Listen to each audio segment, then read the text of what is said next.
College basketball today. Are you kidding me? I knew I was excited for this show. The second that music hit, I'm about to run through a wall. But that wouldn't help you much over the next 2 hours because we have incredible games to break down. Kevin Walsh joined, of course, by Coach James Young and JY. It is a loaded slate, but it's, if we're honest, 2 games and everyone else, and I'd listen to an argument it's 1 game and everyone else. Duke versus Michigan, Houston versus Arizona. We are in for an incredible day of college basketball.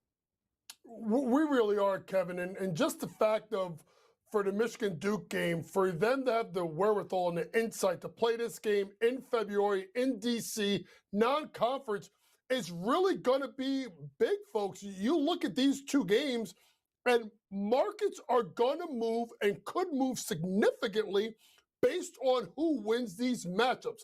Obviously, you can look at Duke and Michigan, both in power leagues, but maybe not in, let's say, the level of the overall league of an SEC or a Big 12, right? So when you get these matchups, you get the opportunity, especially with these 2 teams, to kind of measure themselves up nationally, right?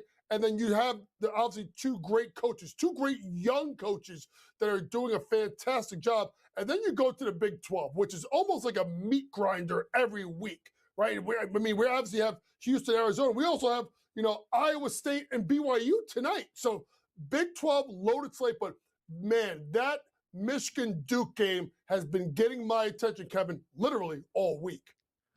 I would like to really, and we're going to talk obviously a ton about these games, but I think Coach mentioned one of the most important elements right away. For those of you who love the odds, and that is, of course, what we do here, Michigan and Duke will flip numbers. There is not a question about it. When Michigan beat Purdue, it shifted those numbers, right? Maybe you were lucky to still see 5-1. We were mostly under that marker for Michigan. We are now flirting with under 3-1 for the Wolverines. Maybe some of that is preemptive, knowing that the Wolverines are favored here today and a win, this grows shorter. But I don't think you'll find plus 320s if Michigan wins this game, especially if they win it dominantly, which is usually the Michigan recipe. But there's also the Duke piece of it. First of all, it is Duke. Duke money comes in, and the Blue Devils sitting at almost at the moment double the number of Michigan will grow shorter if they grab a win. And another thing that appears to be up for grabs in this game, Coach, this seems to be the belief from the bracketologists of the world, that the number 1 overall seed could be up for grabs here in this game today. I don't know if Duke goes all the way to the favorite, but as you said, we're going to see numbers move. And let's bring it into then the Houston and Arizona element of it all. If an Arizona Wildcats upset comes in today, that'll hold them steady. But a 3rd loss in 4 games as conference play picks up for them, it's going to change some things. It just absolutely is. But I think you could also argue, JY, Houston kind of needs this one. That resume isn't as shiny, I think, as we would expect it. Yeah, I mean, listen, they have an opportunity to do so, and obviously it's a huge matchup. But I think you make a good point. When we looked at Arizona at 23-0, we talked about it, Kevin, literally last week. This was the point in the season where we're like, okay, we're about to really find out what is going on with this team. And this is a big spot, and you're right, for a Houston team that is, they're number 2 in the country, but they're still kind of lying in the weeds, Kevin, because I don't think, and this may be crazy I'm saying this, I don't think Houston has really truly played like Houston. They struggled defensively earlier on in the season. Now they're playing better on the defensive end of the floor. And then we'll get into it. I know we'll talk about it, but I'll just bring it up now. They got a Joseph Tugler problem with his foul trouble. And this is going to be big. I don't think when you lose what we call hard hat and glue guys, right? If you lose a guy like a Roberts last year, Sure. you realize that, that's hard. That's really hard to replace. And with Chris Sinak coming in there, that now becomes the job of Tugler. But the one thing that Roberts did really well, Kevin, is he primarily stayed out of foul trouble because he was such a huge defensive presence. Tugler is defending, I do believe, Big 12 Defensive Player of the Year, but he's not playing like it because he's not on the floor enough. If Houston's going to win this game today, they got to get the guard play where I think they have the overall advantage between Uzan, Sharp, and Kingston Flemings, but they got to keep Tugler out of foul trouble because then you now win the rebounding battle in which I think the game is going to slow down and be a half-court fight. There's so many different elements that we get to get into with that one, and I am so excited. It isn't just those games, though. JY mentions there's another top 25 matchup between Iowa State and BYU. And, man, this is one where I get to just we'll cap the game, but from a rooting perspective, I get to take off the most unbiased man in the history of sports media hat. Cyclones got a chance to get some movement going here in the national title market, stacking the Kansas and Arizona and Houston victories, rather. But things have changed for BYU. Richie Saunders, unfortunately, a torn ACL really changes the dynamics of this basketball team. And unfortunately, we are right now going through something in college basketball that I don't feel is that common. The Richie Saunders torn ACL isn't even close to being the biggest torn ACL of a team in the Big 12. With respect to Richie Saunders, JT Toppin, a likely unanimous first-team All-American, who knows? He may still end up on like a back-end All-American team. That's how good of a year Toppin was having for Texas Tech, is out for the season. And look at the title movement there. Boy, we like value, right? Okay, Dubs, a bounce-back merchant, as they say. Yeah, I don't know if the books are overreacting, shifting a 25-1 price 4x the number, now at 100-1 in the national championship market. And then, you know what? I don't want to set it up that way. I don't want to set it up that way. I was going to bring up Darren Peterson. I do not want to set it up that way. JY, the JT Toppin injury, the Richie Saunders injuries, really, really impactful to both of those teams. Yeah, they really are. And you could argue, okay, JT Toppin was not going to be a Naismith Player of the Year. But if you talk about sheer importance to their team, you could say that JT Toppin could be the most impactful, important player on his team. That is going to be an issue for that team, a team that literally had the highest of highs winning at the McHale Center on Saturday night to going on the road, losing in Tempe to Arizona State, and then losing arguably one of the most impactful players in college basketball in JT Toppin. So Grant McCaskill's got to change his game, and that's the big thing too. And the same thing goes for Richie Saunders in a different way. Richie Saunders, who's shooting 38% from three, 41% from last year, is a guy that stretches the floor really, really well. And it helps guys like AJ Dabanza to be able to have driving lanes. One of the things that people don't know about Richie Saunders is he averages nearly 2 steals a game. So he's able to get the ball in steals and create flow and transition for a team that wants to get up and down. So he impacts both sides of the ball for BYU, and then that becomes now today versus Iowa State, a team that can play really great defense with TJ Osberger. Now they're going to load up on AJ Dabanza, and that's something to watch. Maybe that Dabanza points prop, maybe something you may want to stay away from. Maybe head to the assist market as a way that they're going to load up and make other people beat them. With the Darren Peterson thing, I just didn't want to lump him in with a couple of guys who suffered devastating torn ACLs. I am, if you had to put me in one of two categories, a Darren Peterson guy. The situation, though, is it gets more fascinating by the game. What I can say confidently is there's no place I trust to have that conversation more than college basketball today. But we got to get to Duke, Michigan first and next here on SportsGrid.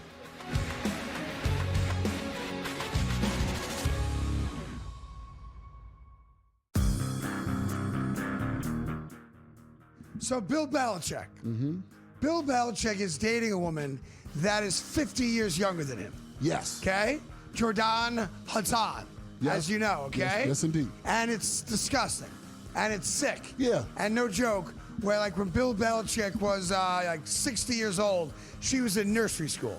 The Craig Carton Show. Only on SportsGrid. The expectations were big for this team coming into this season. They've struggled to live up to them. When you think about the 4 losses for Purdue, they've really felt ugly. Iowa State smashed this team in their building. They dropped the game to UCLA and followed it up by losing at home to Illinois. Game time decisions. Only on SportsGrid.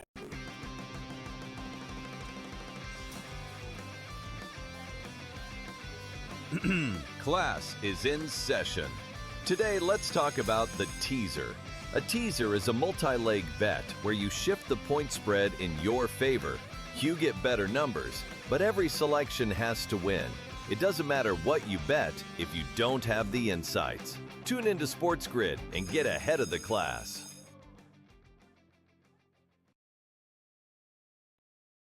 But the ABS system is in play. Happen on the head this year to sort of challenge these calls. And, you know, I wonder if it affects your thinking at all in dynamics of betting or anything else. It does, and immediately my mind goes to probably the opposite ends of the spectrum, where one would be, in one scenario, pitchers are getting out of innings quicker because we're actually seeing pitches that actually should be strikes, and those are going to be called strikes and strikeouts.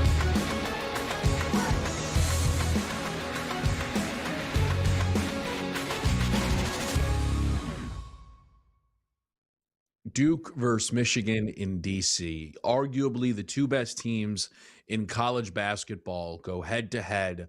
What an incredible series of events here. Duke deciding to mix in some in-season, in the heart of the season Big Ten game last year when they went to the Garden and played Illinois.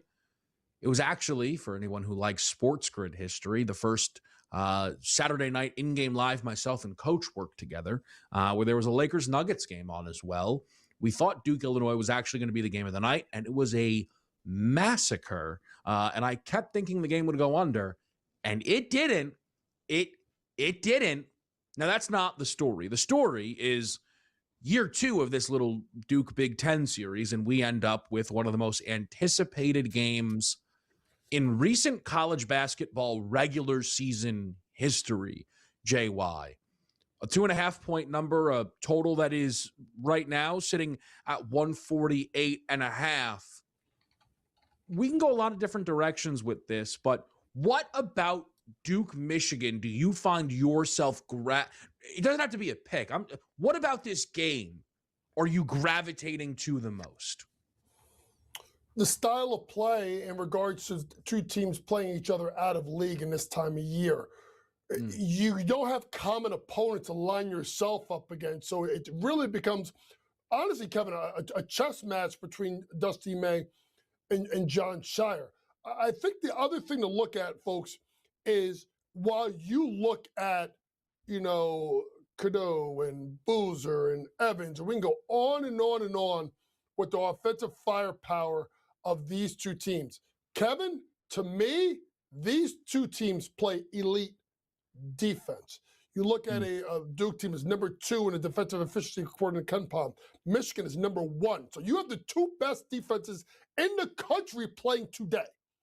So when you look at all this star power and all this great coaching, this game's going to be in the mud, Kevin. And I want people to be careful, even though you have lots of great players in this. The other thing is, defensively, Kevin, they don't press. They make you play half-court basketball. And that's what I'm going to look for. In this game, with the Stars, it's going to be the defensive execution, and then who controls the glass will win the game that literally we could see the first Monday in April, and nobody, and I mean no one, will be disappointed in that. I think you're spot on. I really do. What I am most interested in with this game is it feels as if it is Duke's job today to protect the integrity, the hopefulness maybe is the better word, of the entire college basketball season, because Michigan is starting to separate, right? We saw these two matchups. Again, we're going to get into Houston, Arizona in a minute, of what was arguably and likely the four best teams in the country. And we thought, man, Final Four preview. And now we get here to the day, and the consensus belief is becoming Michigan's inevitable. They are in a tier of their own. I find myself believing that Michigan is the best team in the country, but pushing back a little bit on this notion that they are in their own class. I think some of that is tied to the Big Ten. I am sorry if I don't want to run around singing the song because someone beat Purdue at Purdue. Sorry, Michigan, but those aren't even sloppy seconds. Iowa State and Illinois both were able to do that before you did. I'm not sure I want to lose my mind because Purdue beat Michigan State. I think Sparty has shown that this is not the best Tom Izzo team in the history of Sparty. And what happened in Vegas, can we maybe stick to the saying? Can we keep it in Vegas? It was incredible what Michigan did to San Diego State, Auburn, and Gonzaga. It, at this point, though, was a season ago, it feels like. And I could be proven wrong on all of that.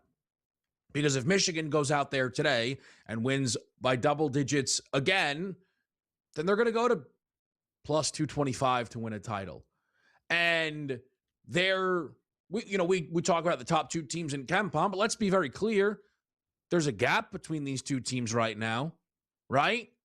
There's a gap that says it's tier 1 Michigan, tier 2 start listing teams. Nobody else is actually in their class.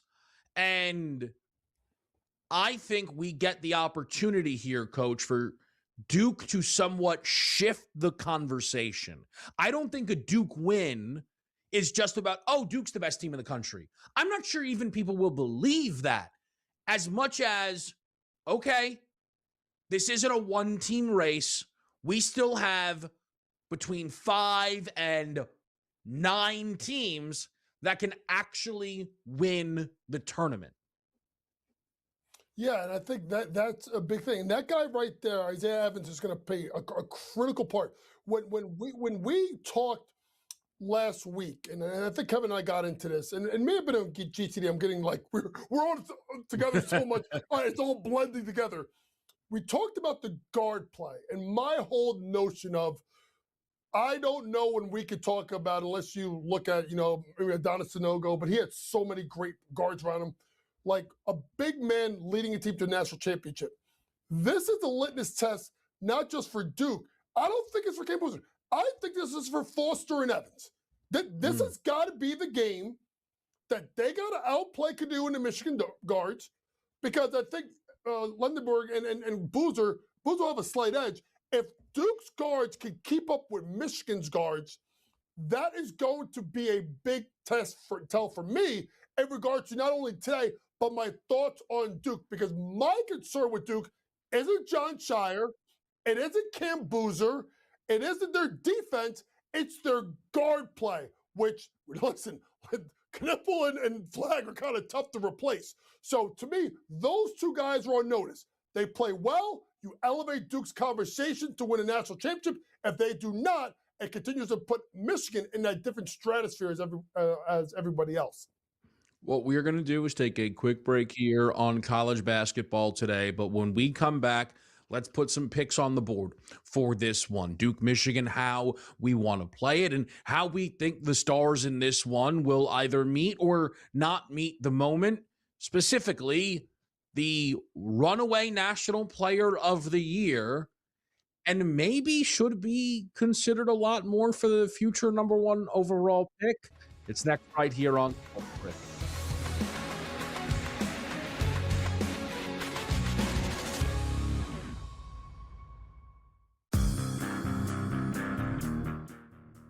So Bill Belichick.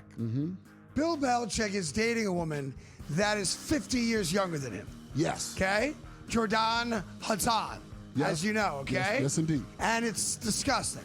And it's sick. Yeah. And no joke, where like when Bill Belichick was like 60 years old, she was in nursery school. The Craig Carden Show. Only on SportsGrid. The expectations were big for this team coming into this season. They've struggled to live up to them. When you think about the 4 losses for Purdue, they've really felt ugly. Iowa State smashed this team in their building. They dropped the game to UCLA and followed it up by losing at home to Illinois. Game time decisions. Only on SportsGrid.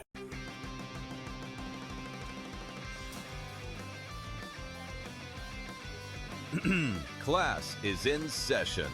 Today, let's talk about the teaser. A teaser is a multi-leg bet where you shift the point spread in your favor.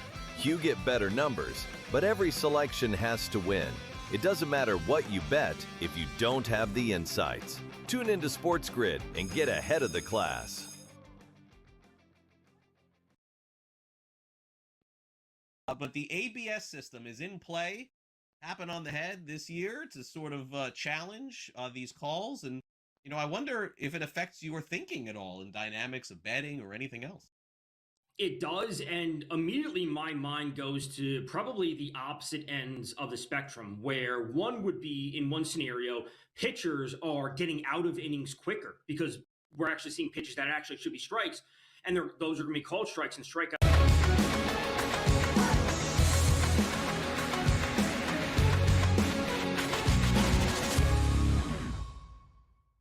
All right, let's put them on the board here. It's Duke, it's Michigan. It is easily an argument to make the 2 best teams in the country. What it certainly features is the best player right now in college basketball.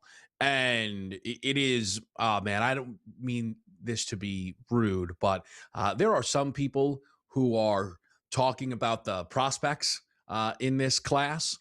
And there was a video yesterday from someone whose basketball opinion I legitimately respect, talking about how Cooper Flagg relates to this draft class, which immediately Coach knows is a bit of a tick for me. And not only did that class or that video incorrectly say that Cooper Flagg would have not been ahead of Peterson or Dybonsa, it suggested that Cam Boozer isn't even in that tier. And respectfully, what is anyone watching who thinks that?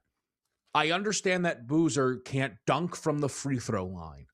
It doesn't matter. He is as dominant as any player in recent college basketball history. One of the reasons that I get into some back and forths with people around Duke is because I think that this is somewhat of a one-man show. Again, that might be relative, but that doesn't mean I don't respect the show. And Boozer has just been that brilliant.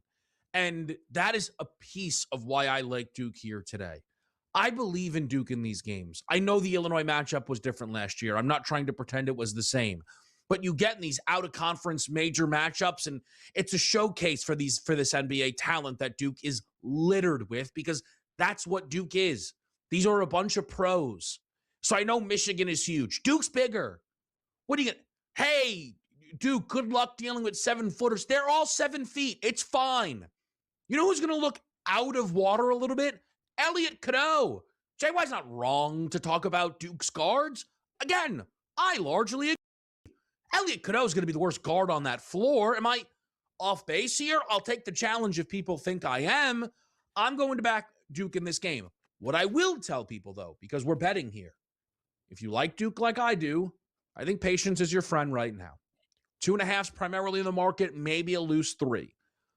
I don't think this number works towards the Blue Devils. I don't think this closes at 1.5.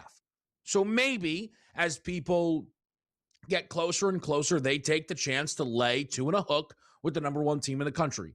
And I get it. It's not just matchups, but it's situational. 3.5 might matter. Duke's lost twice. Neither were them by 4 or more points. I expect Duke to win the game. But if we get to a 3.5 number, I'll take the points and some money line in this marquee matchup, JY.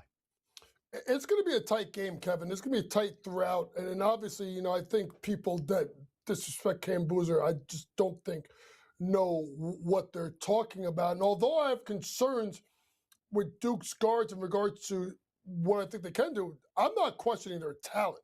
I'm not questioning how good they are. And I'm also not questioning the defensive acumen of both coaches. Kevin, I love under 150.5. This has a Ali Frazier 15-round slugfest lined up. Neither team is going to be able to get out and run. Neither team turns the ball over a lot. So even though you look at pace of play, and I think I think people commonly look at pace, right? And they look at, especially at KenPom, offensive pace, right? Both teams being in the top 100, Duke's at 98, I think Michigan's at 6.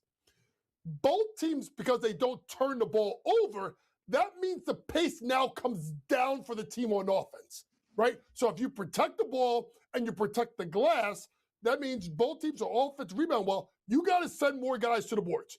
That means get the rebound, secure it, walk it up the floor.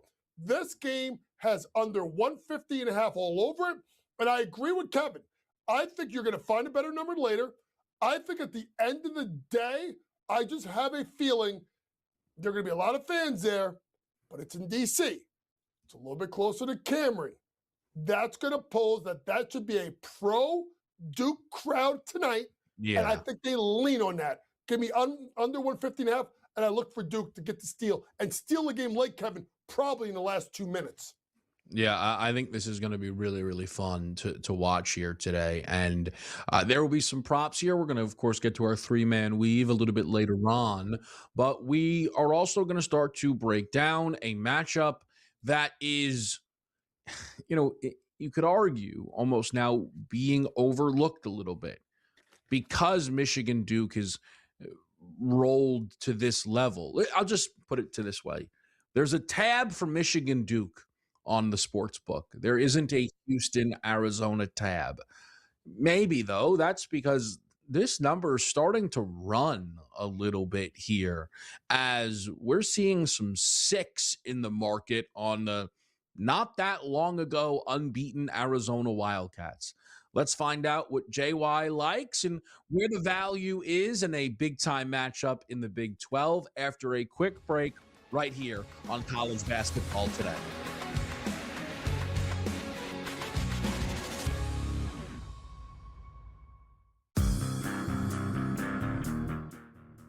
So Bill Belichick. Bill Belichick is dating a woman that is 50 years younger than him. Yes. Okay? Jordan Hatan, as you know, okay? Yes, indeed. And it's disgusting. And it's sick. Yeah. And no joke, where like when Bill Belichick was like 60 years old, she was in nursery school. The Craig Carden Show. Only on SportsGrid. Expectations were big for this team coming into this season. They've struggled to live up to them. When you think about the 4 losses for Purdue, they've really felt ugly. Iowa State smashed this team in their building. They dropped the game to UCLA and followed it up by losing at home to Illinois. Game time decisions. Only on SportsGrid.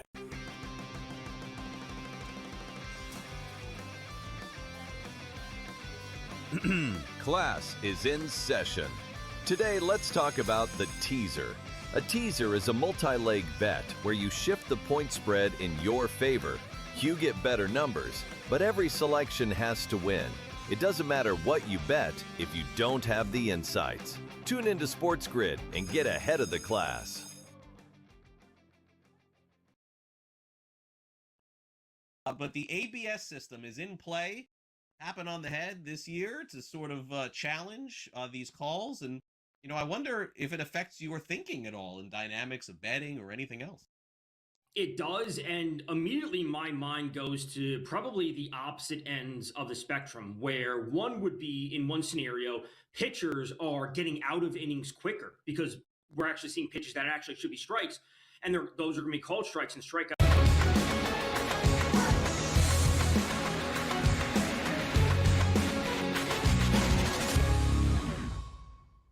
All right, college basketball today in the mix as ever. Come on now. Kevin Walsh, Coach James Young, Houston, Arizona. If I know JY, this might be the bigger game of the two for him. And that's just because he loves himself from Houston Hoop, man. But it's an Arizona team that I think is also looking to meet the moment here a little bit. I mean, really, about a week ago, this team was top dog, right? And all of a sudden now it's like, are they even that good? I'd like to push back a little bit. I think Arizona is still pretty good. And those 4.5s, and again, these numbers move throughout the day. Yeah, those are gone. Those are long gone. So congratulations to you if you were able to get that number. But my goodness, is that a 6.5 appearing in some places? Because, okay, Dubs, I mean, folks, I played a 6, and I thought I was doing myself a courtesy. 6.5s appear. JY, I might need you to break this game down the entire segment as I look to get a little bit more down on Arizona. These numbers are out of control, my friend, in my opinion, at least.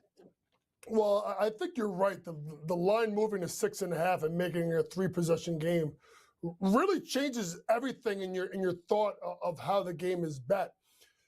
When you look at these two teams, they need this game for different reasons. Arizona to quiet the noise of possibly could be losing 3 games in 3 of the last 4 games. A team that went from saying, "Oh, this team's a sure, going to the Final Four, the best team in the country," to now saying, you get them into a fight, what can they do? And then there's a Houston team that has been uneven, though they've been winning. And obviously that last performance is going to stick in their craw. I think it was a 15-4 run that Iowa State had down the stretch, and they snatched that game from Kelvin Sampson and his troops. Folks, last week, if you remember, I came on and I talked about how teams want to win and how that correlates to matchups.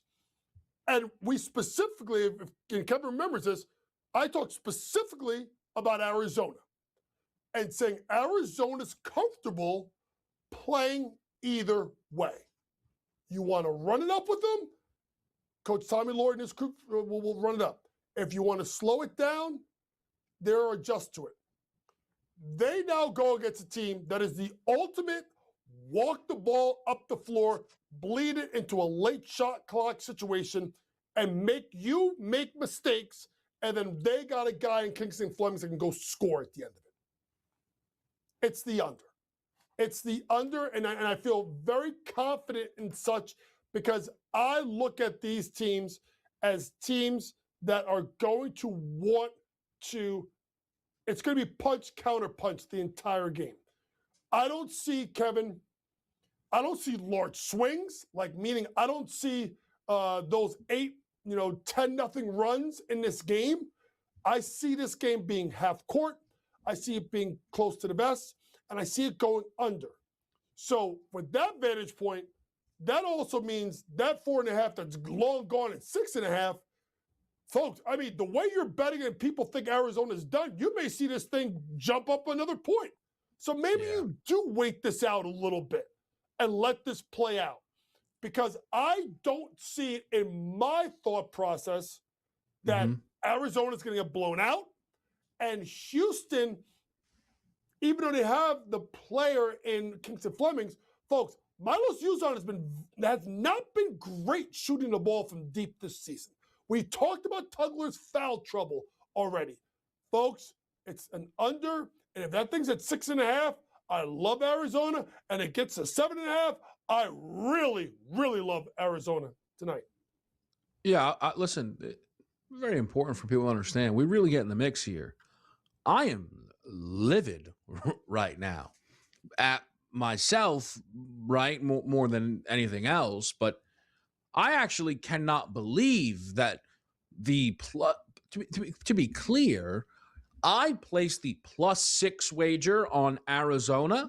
My favorite, it's my favorite bet on the slate today. I placed that within the hour. For 6.5 and now seemingly also minus 110 to be out there. Again, people say, what's the hook matter, Kev? One, everything matters, okay? Everything matters. But more so than that, it's poorly timed, but it's also just clear, like, I am on some of what I believe here is really being challenged in the way this number is moving. And what I believe is that Arizona has shown themselves significantly better than Houston up until this point in the season. Arizona has lost twice, once at Kansas. Nobody wins against Bill Self on a Monday in Fog Island. We've seen that play out. They almost, though, had a 20-point lead in that game, or at least I know a double-digit lead in that game. I understand they blew it. They lost by 4. It happens. They lost at home to Texas Tech. I understand that they were 9.5-point favorites. Tech and Toppin, who obviously played in that game, are a very tough bunch. And an in-game injury to Koa Pete, I think, rattled them a little bit here, and it was an overtime loss. Again, it happens. It was by 3. 6 points in a Houston game is a lot of points because of how they play. And you can look through the Houston resume this year. It's not littered with dominant efforts. They've split with Texas Tech on the season. A win by 4 and a loss by 4. 4. They lost to Iowa State by 3. They beat Auburn earlier this year by a point. They lost to Tennessee by 3. Yes, they rolled up BYU. I think that might be an indictment of that group. Arizona or Arkansas rather, earlier on in the year by 9. I mean, I'm not here to tell you that Houston is incapable of winning a game by 10. But it's not something they've done with any type of regularity this year against the best teams in the country. For me, if you're laying this number today, you're saying Arizona are frauds. That or you think Koa Pete's the best player in the country, and no one thinks that. So I know that's not it. It's just, man, like, the numbers have to matter at some point. Like, that's what I would tend to believe. And at this point here, people are laying it like the number does not matter. And it's just, if Houston's going to get it, they're going to win it. To Coach's point about, hey, like, you know, when do you get back in? As someone who bet +6, I'm not going to bet again at 6.5, even if I'm, you know, doing some of the math on, I wish I could cash out and get the best of the number. If you like the breakdown, you can now get a better number than where I played it at. But at 7 or 7.5, and at this point now, I kind of thrown the paper in the air, right? Who knows? Maybe this thing will close 15 if people are just laying at this willy-nilly JY with Houston here. I will play again if we get outside of 2 possessions, I'll have to play Arizona again. Yeah, because I just think Houston doesn't. If Houston's going to win this game by double digits, Kevin, a lot's got to go wrong for Arizona, and everything's got to go right for Houston. It's Kevin. It's not their DNA. It's not their makeup. It's not. They're not the type of team that they get let's say they get a big 3 from Flemings, and then they get a big rebound, and the crowd's roaring. They're not the type that's going to run it up the floor and try and go bury it and go get another 3. They're going to get the rebound, and they're literally going to walk it up, rinse, repeat. Houston doesn't want to win games in regard to making it sexy, right? They want to win it in the mud. They want to win it ugly. And I just think they're disrespecting Arizona by giving them that many points. I would be stunned. And I'm the biggest Houston backwards network. I'll be stunned if Houston wins this game by double digits. JY is smart, though, man, because last year he knows I was all in on the Cougs. And not that he wasn't, but basically, like, he knows I've completely left that lane open. I won't challenge him on the Houston side. Let's talk some injuries across the country and how it impacts today's slate after the break on Sports.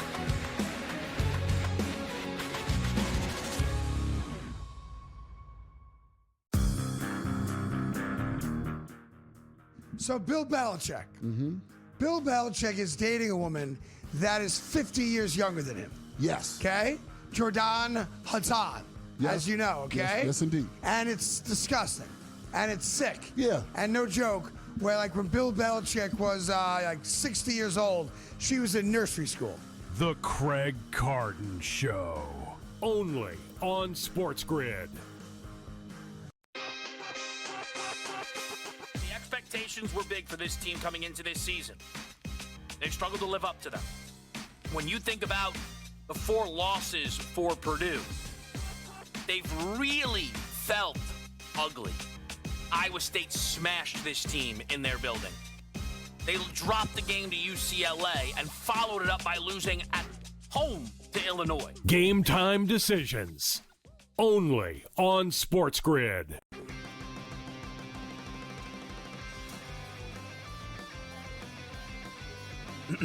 Class is in session. Today, let's talk about the teaser. A teaser is a multi-leg bet where you shift the point spread in your favor. You get better numbers, but every selection has to win. It doesn't matter what you bet if you don't have the insights. Tune into SportsGrid and get ahead of the class. But the ABS system is in play. Happen on the head this year to sort of challenge these calls. And, I wonder if it affects your thinking at all in dynamics of betting or anything else. It does, and immediately my mind goes to probably the opposite ends of the spectrum, where one would be, in one scenario, pitchers are getting out of innings quicker because we're actually seeing pitches that actually should be strikes, and those are going to be called strikes and strikeouts.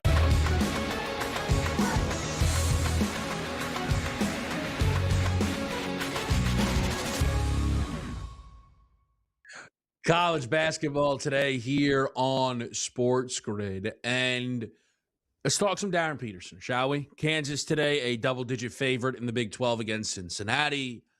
I'd like to go first, if you wouldn't mind, JY. I think your perspective on this is going to be really important, but I just want to try and add in just where I've been at with this Peterson situation.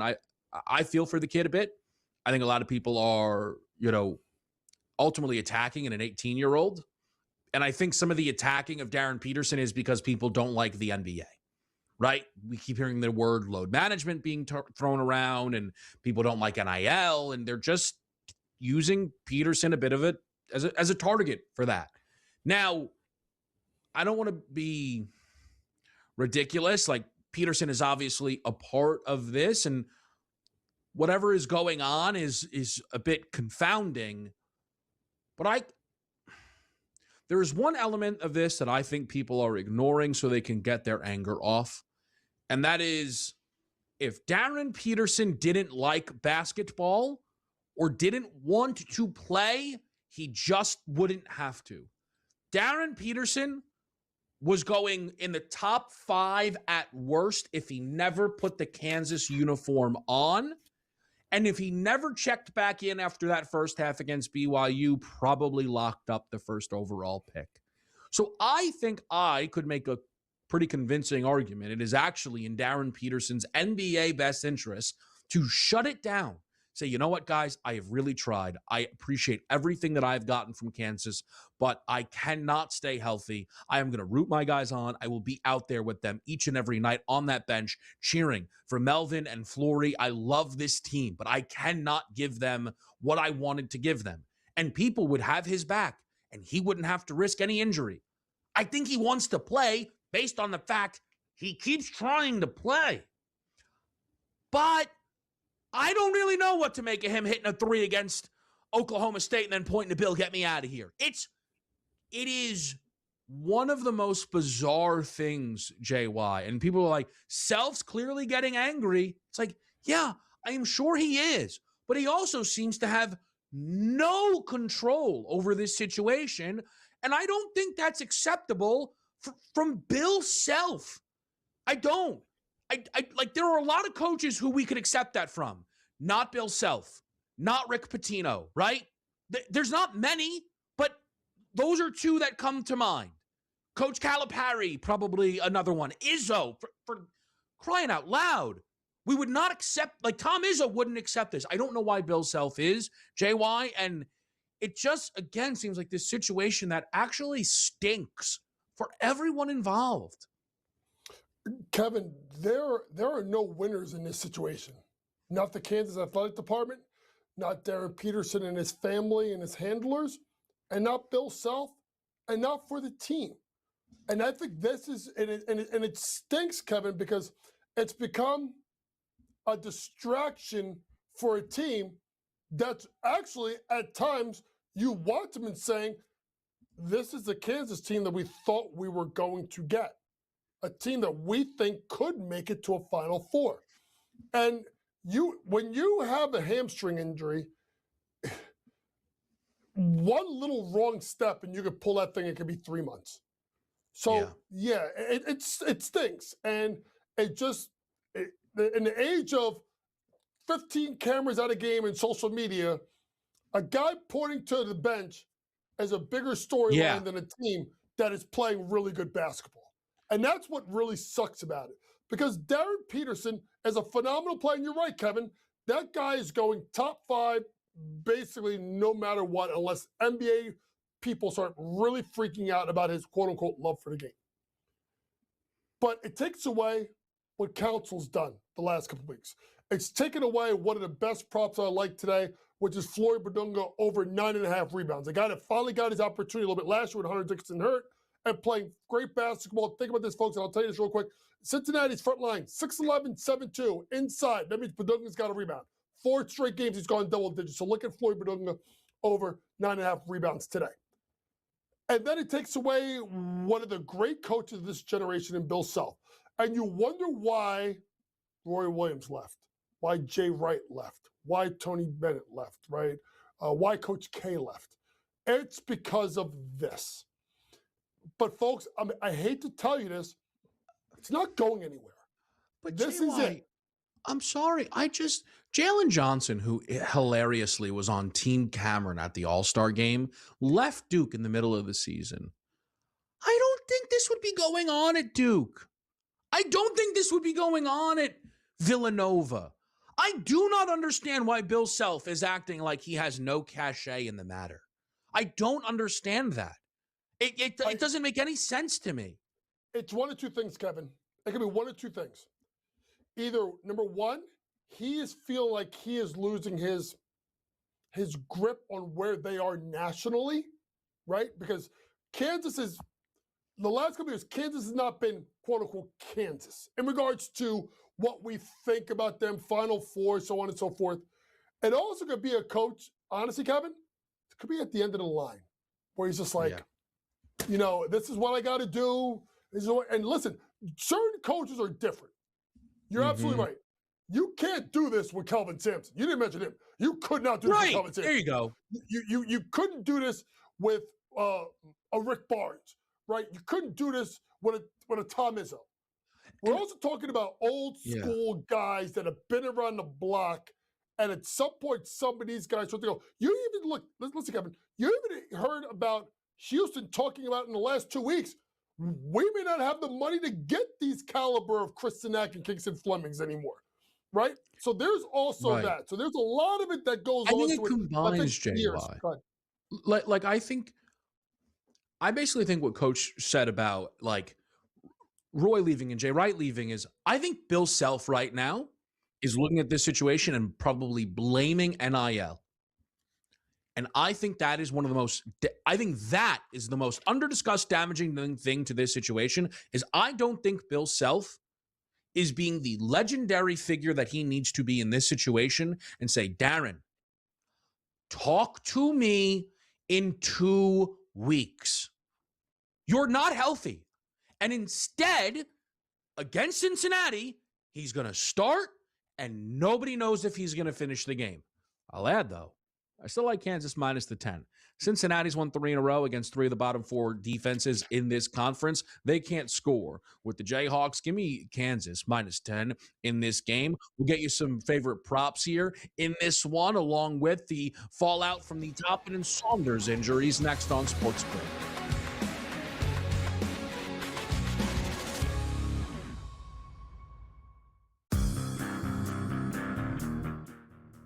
So Bill Belichick, Bill Belichick is dating a woman that is 50 years younger than him. Yes. Okay? Jordan Hudson, Yes. as you know, okay? Yes, indeed. And it's disgusting. And it's sick. Yeah. And no joke, where like when Bill Belichick was like 60 years old, she was in nursery school. The Craig Carton Show. Only on SportsGrid. The expectations were big for this team coming into this season. They've struggled to live up to them. When you think about the 4 losses for Purdue, they've really felt ugly. Iowa State smashed this team in their building. They dropped the game to UCLA and followed it up by losing at home to Illinois. Game time decisions. Only on SportsGrid.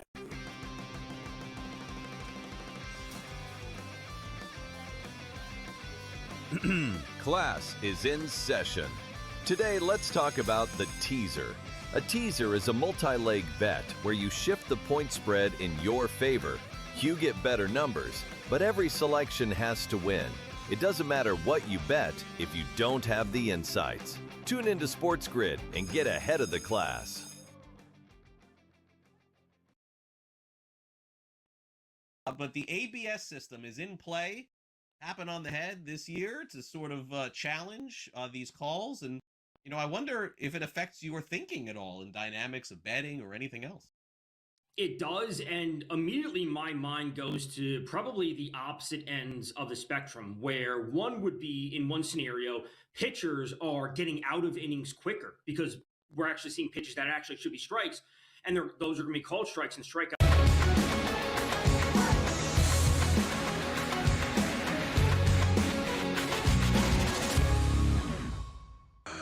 Oh, college basketball today. We're going to get to a couple more of these injuries here, but we know people love the player prop market, including in college basketball. So it is time for your 3-man weave.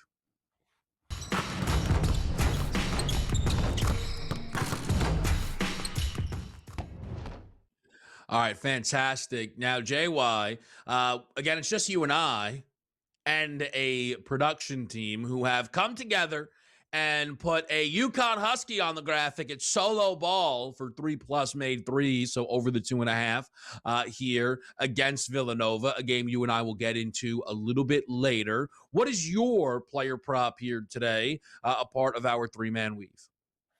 It's the big man, Ruben Chinaloo, over 12.5 rebounds. You're saying, oh my goodness, this is a big number, but he's gone over 4 in the last 5 games, averaging 12 rebounds per game. Kevin, this is one of the best offensive rebounders in the country versus a team at Ole Miss who doesn't rebound well. This is a guy that dominates boards, and he's a major reason why Florida is now starting to creep back into that national championship conversation with that front line of Thomas Howell and Condon. You can go, I need 3 bigs, but I'm going with the one that gets the most rebounds because he controls the offensive glass. Give me Ruben Chinaloo over 12.5 boards. They showed a Ruben Chinaloo, Oscar Tshiebwe side-by-side graphic, and at first I was like, come on, that's disrespectful. And then the numbers, well, they didn't lie. It's not that Chinaloo's the national player of the year the way Tshiebwe was at Kentucky, but Ruben Chinaloo's been awesome for Florida. In a way, as somebody who you guys know is in on Florida, wasn't even banking on. The Gators, look, man, I understand they've got 6 losses. I understand why they're not, one of the top 5 teams in the AP poll. But, don't be ridiculous. That's one of the 5 best teams in college basketball. But the 2 best teams, many believe, it's Duke, it's Michigan. In this game, give me Isaiah Evans over the 13.5 points. Evans is averaging a tick under 20 a night in his last 3. With a tempo game here, Evans should get more work than your typical Duke basketball game. So I think that is one tick in the box. The other is Michigan allows a lot of threes. And that means that Evans is just going to have to put up a ton. I like Isaiah Evans in this game to go over 13.5. I think he's really live to flirt with that 20-point marker here, despite the fact that they are playing arguably the best defense in college basketball. But again, one of the reasons they are the best defense in college basketball is they make you shoot tough threes and don't allow you easy paint touches or looks at the rim due to just the size that is Michigan. So that is your three-man weave here on a college basketball Saturday. Isaiah Evans over the 13.5 points, Ruben Chinaloo over the 12.5 rebounds, and then Solo Ball over 2.5 made threes. Coach, there are some big injuries that took place in the Big 12. JT Toppin for Texas Tech and Richie Saunders for BYU. Where are you at with Tech following the Toppin injury? They today against K-State are still a double-digit favorite. Well, they're a double-digit favorite because KC decided to fire Jerome Tang and not pay him his $19 million. By the way, paid my man his money in cash. Now, when we get to Texas Tech, yeah, this just changes the complete thought of it. This is the complete engine of Texas Tech. The way he's able to dominate offensive and defensive boards, scoring. I think he had 16 double-doubles this year before getting hurt. It changes everything with Texas Tech. Texas Tech goes from a team that you could say could be a sneaky team to make the Final Four to, if the matchup isn't right, Kev, they may not make it out of the first weekend. And that's the other thing is you got to realize as the NCAA looks at quad 1, quad 2, net, all that stuff, they look at how you're playing. They also look at who's available. So they're going to evaluate Texas Tech on this game moving forward.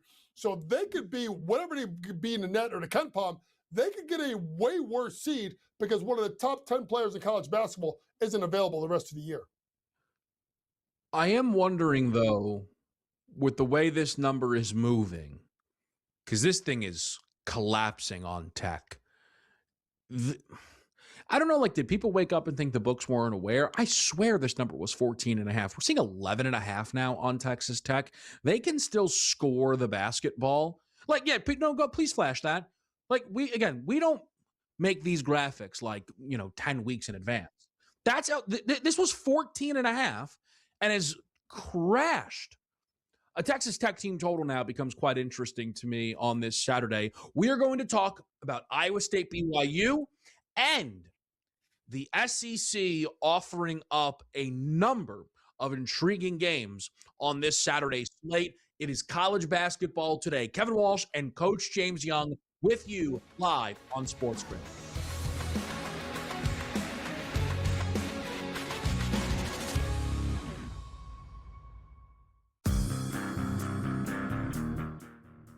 So Bill Belichick. Bill Belichick is dating a woman that is 50 years younger than him. Yes. Okay? Jordan Hatan, Yes. as you know, okay? Yes, indeed. And it's disgusting.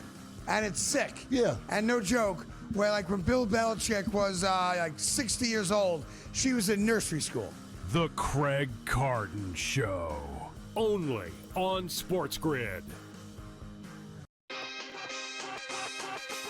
expectations were big for this team coming into this season. They've struggled to live up to them. When you think about the 4 losses for Purdue, they've really felt ugly. Iowa State smashed this team in their building. They dropped the game to UCLA and followed it up by losing at home to Illinois. Game time decisions. Only on SportsGrid.